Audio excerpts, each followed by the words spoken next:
আগে মক্কার পানি বিলামো, আমার জামাইয়ের লোগো ছবি দিয়ে দিমুনি। আচ্ছা, একজনে বলছে তোমাকে ফ্রি মক্কাতে নিবে, তুমি যাবা? না, আমি ফ্রি মক্কাতে যাই না ফকিন্নিদের সাথে। कौन है ये लोग? কেন? আমি টাকা দিয়ে যাব, এত হালাল টাকা কামায়া। লাগবে? মাত্র 60 লাখ টাকা লাগে মক্কায় যেতে, হালা গাদা। তুই যা জবে মক্কায় যা, জব কর যা, अबे साले तभी বিসা লাগা। না, এই যে ফুল বিক্রি করে তুমি মক্কা যেতে পারবে না, এটা 100%। কারণ ফুল বিক্রি করে আজকে তুমি কত টাকা ইনকাম করছো? দিতে তো ওয়ারে দিয়ে দেবো কালচার। মাসে কত কামাই জানোস? 20,000 টাকা।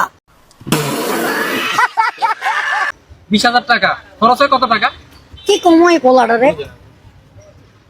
5,000 টাকা করেও যদি একটা মানুষ জাস্ট নর্মালি জমায় এক জায়গায় ফালায়া 2 বছরে কমসে কম 5 লাখ টাকার উপরে হয়ে যায়। 2 বছরে আমি 30,000 টাকা কামাই, এখনো আমি 30,000 টাকা কামাস ভাই, তোর ছোট্ট একটা ফ্যামিলি আছে। আগে কি করবি? মা বাপরে দিবি, মা বাপরে দিয়া বউরে দিবি, বাচ্চা কাচ্চারে দিবি, তোর বাচ্চাও তো আছে।